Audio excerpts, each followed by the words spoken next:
Hey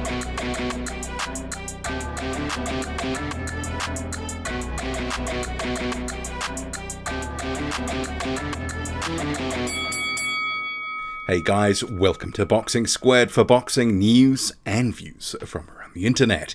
And another heavyweight news mashup video today, starting with the undisputed fight that's been talked about for some time now. Will they, won't they? Is it going to happen next? Well, signs are positively pointing to potentially yes. So Eddie Hearn talking to IFL TV, revealing that he hopes just a couple of weeks away to confirm contracts. So effectively, he hopes to have the contract signed in the next couple of weeks. And then he says he'd like to make a separate announcement of specific date and venue when the site deal is finished. So I'm, starting to come around that this may happen. But even those statements from Eddie Hearn do suggest that there's still quite a bit of work to be done for that fight to actually occur. So, yeah, it remains to be seen if this is going to go ahead in the middle of the year as they would like to have it. So I guess it's just to sort of watch the space. But a fight coming up on March the 6th, Dillian Whyte versus Alexander Povetkin 2. So Dillian Whyte is actually questioning whether Alexander Povetkin actually had COVID-19, saying, I personally don't think he's got COVID. I think he just needed more time to get ready because it took a lot of damage in the first fight. After the first fight, he took a lot of time off. Even though I got stopped, I went back to training and got straight back into it. But the promoter for Alexander Povetkin, Andrei Ryabinsky, he's fired back at Whyte saying, and this was to Sky Sports, he had a rather difficult form of coronavirus, but he's passed this crisis period. The doctors put him back on his feet. He is now feeling well. No complications have been identified. At the moment, his main task is to restore health and return to the necessary physical shape. We hope Sasha will return to training in 2 to 3 weeks. Let's not listen to opinions, but be guided by facts and make decisions. The facts are simple. Sasha got coronavirus and we were forced to postpone the fight. This can happen to any athlete. Sasha was in hospital. We have all the documents at hand. If Eddie Hearn has any questions of this kind, I'm ready to submit all these documents. And Povetkin was apparently in hospital a couple of times, and reports have suggested that he lost as much as 30 pounds, which would have put him around the cruiserweight limit. So there was something in that statement, though, from Ryabinsky, which I thought was a little bit odd, about returning to training in 2 to 3 weeks, bearing in mind the fight at this point is 5 weeks away. So make of that what you will. So, this whole thing, I think Povetkin had COVID, and I think if the fight had have gone ahead in November 2020, that was in Povetkin's favour rather than being in Whyte's favour. So, yeah, I don't really know what to make of Dillian Whyte's comments, and if he actually has any proof to back that up, rather than just being an opinion that he is just spraying around, which is generally something that he likes to do. The unbeaten Russian prospect Aslanbek Makhmudov is due to return to the ring in March. So his promoter Kamil Estefan says that he will be the co-main event in a card in Dallas on March 20.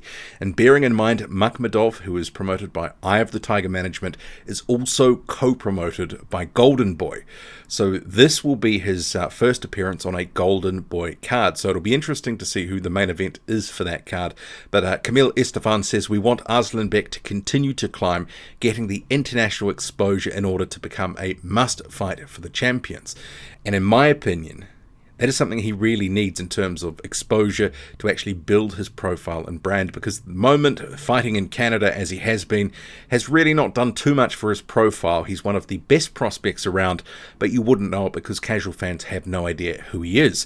And this story, where these quotes are coming from Sky Sports, may be the first time a lot of people, casual fans, have heard about Aslanbek Makhmudov. But if you've been following this channel for any length of time, you know that I do rate him as one of the better prospects at the moment, and have covered his fights for a few years now. But Estefan, who's really talking this up here, he says he's avoided like the plague. We want to put him in a mandatory position. I believe the only opposition that can compete with him is really the champions and top 5 contenders. They are not willing to fight him, unfortunately, as they are so close to potential multi-million-dollar fights, so they don't want to risk it. So he is sort of gilding the lily there to an extent. Makhmudov's got more work to do. He hasn't had some of those requisite steps on the way up before you get to those proper contender level fights.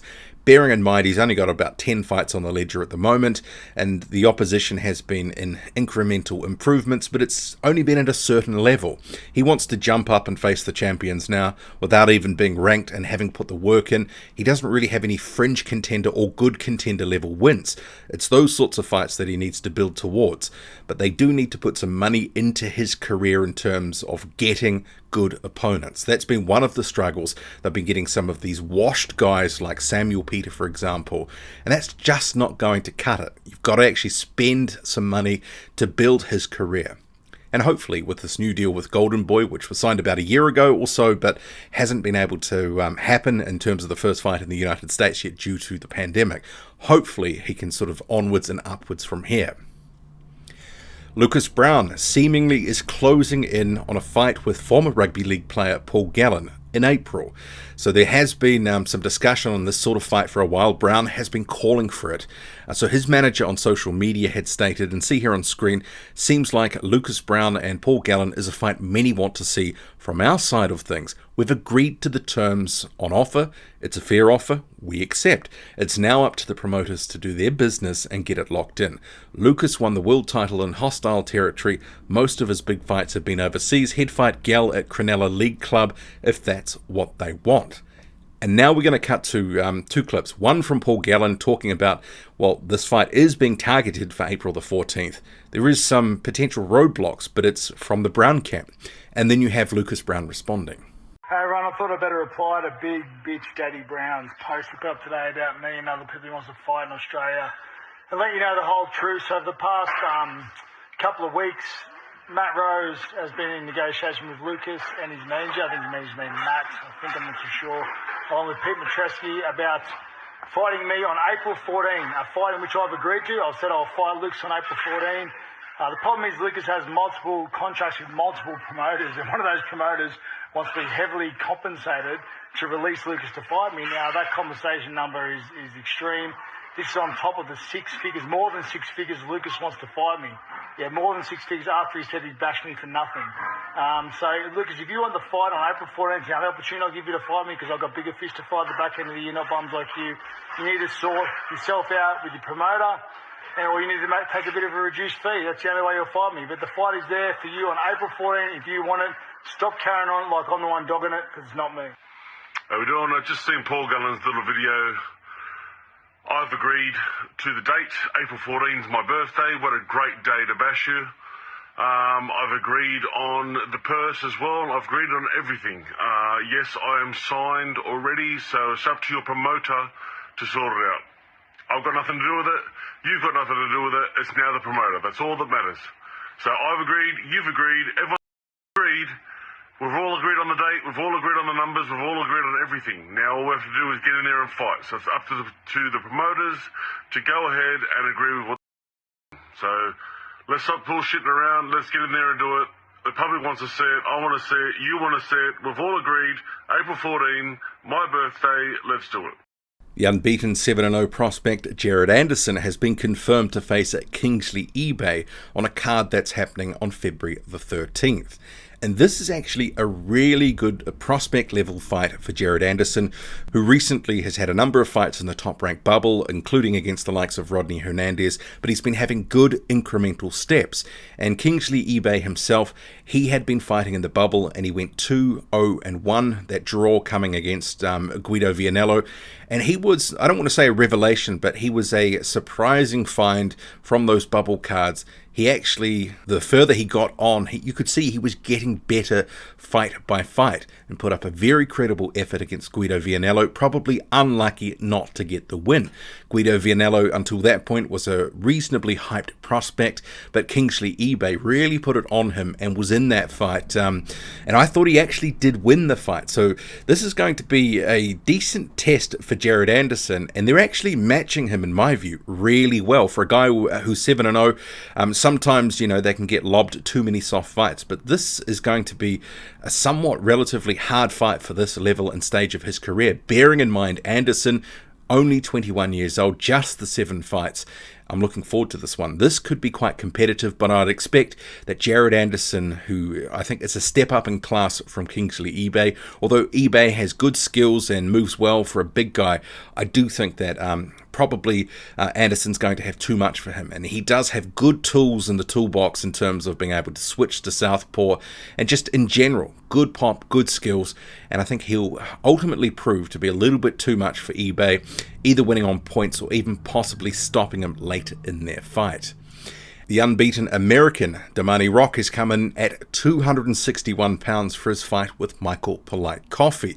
Coffee weighing in at 270 pounds. So in terms of Coffee's weight, that's starting to get to the point where he's been going up in weight. Maybe not the best idea for him, especially against Rock, who seems to be motivated for this fight. Bearing in mind the last few times Rock has fought, he's been in the high 270s or 280s. So coming down close to 20 pounds for this fight, which is where Rock needs to, closer to be where he needs to be. He's a guy who should be somewhere around 250 pounds because the extra rubble does nothing for him. And Coffee, and you can see on screen, Coffee doesn't look out of shape, but I think he can be a little bit lighter and be in somewhat better shape. But this is going to be a good fight, and I'm looking forward to it. So Darmani Rock clearly motivated, and there had been some rumours that he was pulling out of this fight, but all it ended up being was rumours. So he's weighed in, and now we wait for the fight. And rounding up this heavyweight news mashup video, Frank Warren says that his prospect Daniel Dubois could be back in the ring as early as late April. So Dubois lost to Joe Joyce last time out and had a double fracture in his orbital bone on his left-hand side. So in terms of where he's at, Frank Warren says he's caught up with him, saying, I met with him last week. He's not a braggart or a loudmouth and was quite philosophical.